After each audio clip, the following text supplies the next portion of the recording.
If I were asked to pluck a shiny star from the night sky, I'm sure I'd find one in your eyes. Those silly antics of yours no longer work on me, Max. Nothing you say right now will make me meet up with you today. Or ever again, for that matter. Come on, Lucinda. Don't do me like this. I should be saying that to you, Maximus. When are you going to marry me? Huh? I'm tired of playing second fiddle in your life, don't you get it? When are you going to stop hiding me? When are we going to publicly declare our love for each other to the world? Is this what all this is about? The worst mistake you would make this morning is to make fun of my pain. I just turned 30 last week. You just threw me the most lavish birthday party, and I almost collapsed from joy thinking that you had finally come to your senses. I thought that was going to be the big day, the day you finally asked me to be your wife.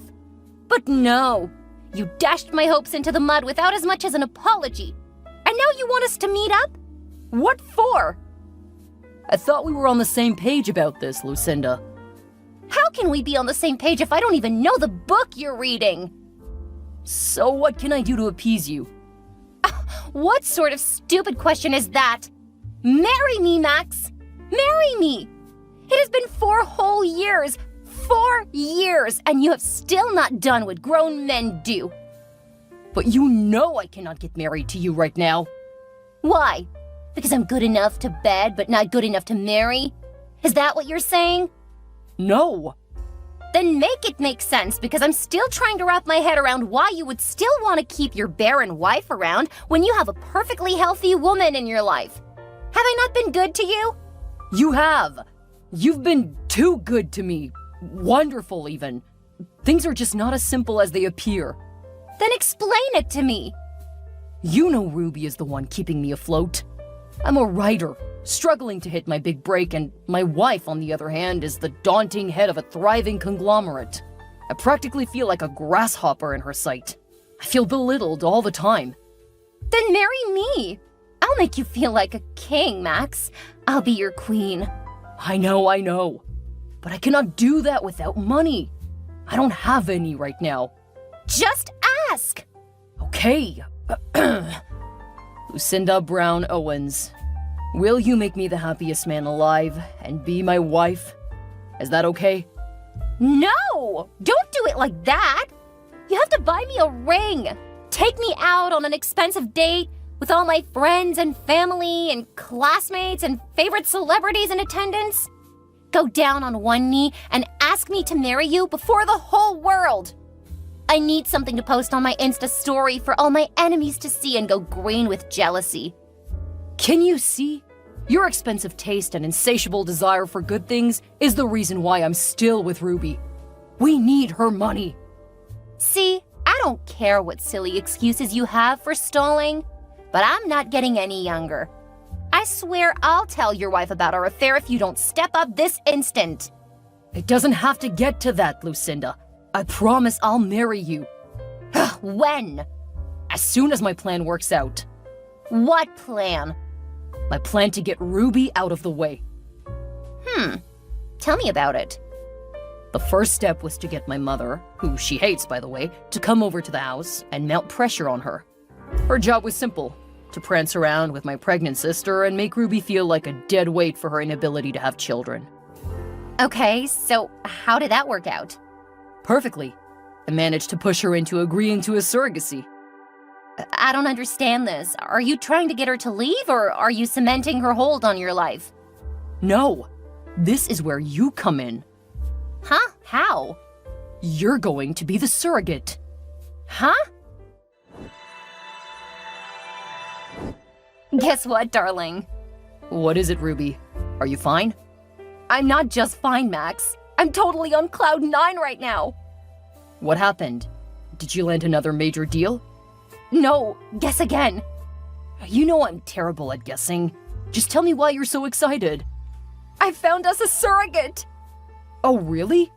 Wow, that was fast. Right? It almost felt planned for real. The moment I got to the hospital, I had a little chat with Dr. Kate to discuss our options as regarding having a baby by surrogacy. She immediately suggested this lady, Lucinda Brown Owens. Oh, you need to see this woman. She's totally beautiful and looks really healthy too. Dr. Kate even said she has a 100% success rate at this surrogacy thing. That's beautiful, dear. I'm just happy you're happy. I'm really excited. Dr. Kate even said many people get on a waitlist to be able to have her services. Now, that's kind of on the extreme. And in a very weird way, too. That was just an exaggeration, Max. I only wanted you to know how good she is at what she does. Man, I don't remember the last time I saw you this excited. I'm so glad I listened to you. We should have done this a lot earlier. Maybe by now little Maximus would have been 4 years old. Oh, I can't stand the excitement of finally becoming a mother. I can finally attend an Expecting Mothers class. Expecting Mothers what? Expecting Mothers, silly. The EMC. It has always been my dream to attend one of those. Are you an expecting mother? Don't spoil my mood, please. I'm sorry, hun. Just trying to give you a reality check. Don't go spending money on something we clearly don't need. Is it your money? Let me be, please. Okay. So you'll go to the hospital with me tomorrow, right? Huh? Are you not the intending father? Yes, sorry. I'm a little distracted. Well, try to put yourself together, okay? We'll see each other after work. Hi, darling. I just got home from the EMC. Where are you? The EMC? You were really serious about that? Did I look like I was joking? I'm expecting a child of my very own soon. I need to learn what to expect along the way. Oh, really? Consider getting the class for the actual expecting mom, then. I have. We were actually supposed to go to this one together, but she did not show up. I guess she was a little busy. But that's great because you personally don't need it. That was a little harsh. Again, just a reality check. That was not why I called. I cannot remember the last time I saw you, darling. It's been what, a whole week? More like 2. Exactly. Just feels so odd. We don't talk anymore. Oh, so now you realize that? I think we should be closer and more supportive of each other, especially now that we're expecting a child. How is that my fault? I'm always at home, aren't I? You're the almighty working class woman who has no time for her husband. And now, all of a sudden, you want to be close and supportive? I think it is clear why I'm not totally interested. You have to understand me too. Do you know what it feels like for a woman staying at home in a house without kids after 5 years of waiting and trying? Even the 4 walls of this house choke me up so much that the only outlet I can fathom is to bury myself in work. Whose fault is that we cannot have children? I'm sure you have the answer to that question, Ruby. If you were at home, maybe we would have tried harder. Maybe there could have been a miracle. Maybe there wouldn't have been a surrogate between us right now. Maybe we would have had a son. But there's one on the way now, right? The baby will change everything, Max. I'm sure of it. And who says we cannot try more? There can still be a miracle. Please, come home to me. I will, only after I'm done helping Lucinda soothe her aching feet. Huh? Why are you at her place? Why? What did she possibly need that she could not ask me for? You're being dramatic right now, Ruby. The girl is carrying my baby. I have to take care of her and make sure she's comfortable. That's the least I can do as the father of this child, since you're already footing all the bills. Please don't take this one away from me with your unbearable nagging. But we haven't even confirmed if the procedure was successful. We're not sure she's actually carrying our baby for real. We have. We? We never went to the hospital again after the last time. Not you. I'm talking about Lucinda and me. You're always too busy to remember important dates. You're being rude to me. And now for our incoming baby, too. It's a lot of work on my end. But I'm sorry for forgetting our appointment. Maybe if Lucinda came to live with us, I would be able to keep a closer eye on her. Now you're talking like the smart woman I married. As a matter of fact, I was planning to do that on my own. Really? Without consulting me first? Do you think I have all the money in the world for gas? I had to try and make commuting less stressful for myself. Besides, you would have found out either way regardless, so I did not see the need to ask you for permission. I don't know why I don't feel so good about all this. You don't want to have the baby again? I do. You had better set it straight up so that we can stop this before it's too late. No, just bring her over. Perfect. I need you to send like $1,000 so that we can move her things. Huh? Is that not a little much? Just do as I've told you. And since you're already at home, please clear out a room. Lucinda's moving in tomorrow. Hello, Lucinda. I just got back into town from my business trip. Oh, that's grand. Continue rubbing your success in all of our faces. Why do you sound so cold? I'm just telling you that I'm back. It's been 2 weeks. I thought you'd be happy. Whatever. But I understand. It's the baby kicking in. You should be 4 months along if I'm not mistaken. Well, the most hilarious thing happened just now. I drove all the way home before realizing I should have picked something up for you at the mall. So I decided to find out what you would like before I leave. I don't want anything from you. Go back to wherever it is you're coming from. That's strange. Did Max annoy you? You're acting so cold to me. I thought we were friends. We can never be friends, Ruby. This whole thing was just a contract, and I'm tired of it already. Hold on. Let me quickly park the car and come up to you. Let's talk about whatever is bothering you. You're at home, right? Please take deep, long breaths to calm your nerves. I'll be up in a sec. Wait, why are there boxes and other items scattered all over the lawn? Are these my things? Lucinda, answer me. What do they look like? Why are my clothes outside my house, Lucinda? Because I'm tired, Ruby. I'm tired of waiting for Max to do something I could have done a long time ago. I'm tired of having to treat you like a queen in a house that should be mine. I'm confused. What's going on here? Why wouldn't you be confused, huh? Is there anything you understand other than your job? If you paid half as much attention to your husband, you would not be in this mess looming over your head. Mess? What mess? There is no child coming! What? The whole surrogacy thing was a scheme. A plan to bring me to my rightful place. You're joking, right? You're supposed to be 4 months pregnant with my baby. No procedure was conducted, Ruby. I'm not pregnant. All of this is for the money. Oh, please don't tell me that, Lucinda. I've been so excited, planning, waiting. I even bought baby clothes, a car seat, and bottles. What are you saying to me? Your marriage is a sham, Ruby. That's what I'm saying. The only reason Max is here is to milk you of your money so that we can go somewhere and have a better life free from you and your curse. No, that cannot be true. Max and I love each other very much. Yes, there has been some inconsistencies here and there, but I'm positive it has not gotten to the point of cheating on me, especially not with a poor, wretched surrogate. Allow me to burst your bubble, then. You've been married to Max for how long? 5 years, right? Well, I've been with Maxie for 4. What? Yeah, that's the truth. What did you expect? That he'd stay faithful to a barren woman? Where in the world does that happen? He had to come to me for solace. And I must say, I give him more than he bargained for. None of this makes sense. Dr. Kate was the one who suggested you for the procedure, not even Max. I paid for everything in full. Max and I even underwent the extraction procedure. But did you see them put it in me? Stop fooling yourself.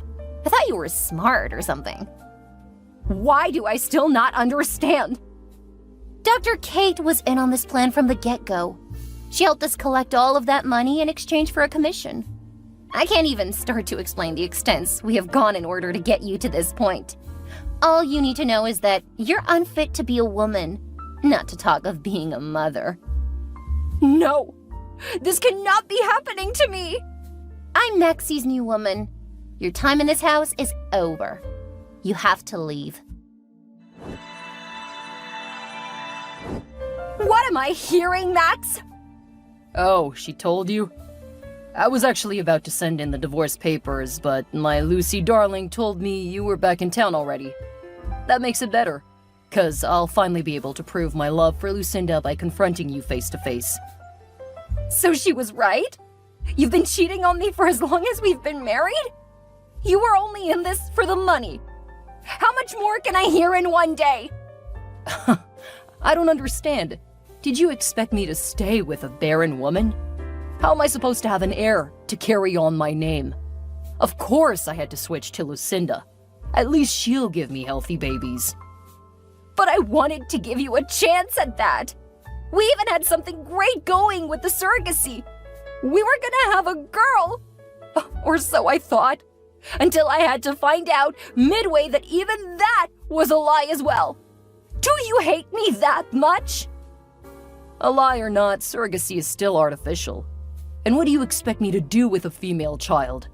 Train someone who would grow up to get married and take on some other man's name? I need a real woman, Ruby. And Lucinda is that woman. This is just too much to comprehend in one go. It's not rocket science, madam. Get used to the fact that you're a barren, fruitless woman. One that no man would ever want. Ever. Don't do this, Max. You're gonna regret it. Let's see how that plays out. I'll meet you at the house in an hour to sign the divorce documents. This marriage is over. It's been way past your ultimatum, Ruby. Please sign that document and let's get this over with. Even though I know you cannot get over me that easily, so take your time. I wanted to confirm something first before I signed the document. You're actually worse than I thought. What's that supposed to mean? In a way, I'm happy I found all this out now. Because I can now see clearly the monster I was living with. The man I loved and called my husband. What do you mean? After all of Lucinda's mindless rantings yesterday, I began to smell the dead rat in the cupboard. One that I could not smell all along, regretfully. I took a test. What? Why? What kind of test? The kind of tests whose real results you've been keeping from me for 5 years? I'm not infertile, Max. I've never been infertile. You lied to me. How can you say that? Why would I lie to you about something that also would affect me? Now I can see why you always offered to pick up the results from Dr. Kate yourself. Now I can see why she would never tell me anything. You were the one all along. You were the one who couldn't have children. And I spent years of my life feeling remorseful for things that weren't my fault.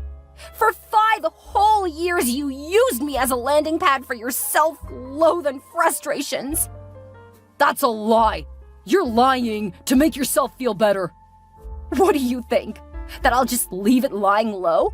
Did you think I'll just come at you without concrete evidence? I went to that useless Dr. Kate and got the real results. You paid her to thwart the results. You're the infertile one. No, that cannot be right. Dr. Kate is a compound fool. I'll sue her for telling lies against me. I'll believe you'll be comfortable suing her behind bars then. What? I already had her arrested for all forms of medical malpractice, including conniving with my devious husband to milk me of all my money. Baby, let me explain. Oh, now I'm your baby again. Huh, that's interesting. But you'll explain as much as you want to the police. You, Lucinda, and Dr. Kate are all going to go down for your various crimes. No, Ruby, you cannot do this, please. And you see all the money you stole from me under the guise of doctor's appointments and bills? You'll return every single dime, and that is a promise. The days and weeks that followed this were filled with rigorous legal proceedings that ultimately led to the downfall of the conspirators, Max, Lucinda, and their most unlikely accomplice, Dr. Kate. The legal system moved swiftly, though. Lucinda was found guilty of fraud and conspiracy, resulting in a prison sentence of 7 years. Max faced divorce proceedings, with his reputation tarnished and his career prospects dim. Dr. Kate's medical license was revoked, and she was sentenced to 3 years in prison for medical malpractice and her role in the deception. Ruby emerged as the real victor, not only proving her fertility, but reclaiming her life. She obtained justice and recovered her stolen finances. The experience strengthened her resolve, and she decided to use her resources to support women facing similar challenges. With a newfound sense of purpose, she moved forward, leaving behind the deception and heartbreak, ready to build a brighter future. It was on this journey that she met a wonderful young man who returned light and color to her life. He was the exact opposite of her past involvement, providing mental and emotional support to a still shaken Ruby. The years went by really fast, and when Ruby was finally ready, they got married in grand style. The new couple ended up having 4 children, a set of male triplets and a beautiful baby girl. Ruby never believed this amount of joy and satisfaction even existed, but it did, and found its way into her life in due time.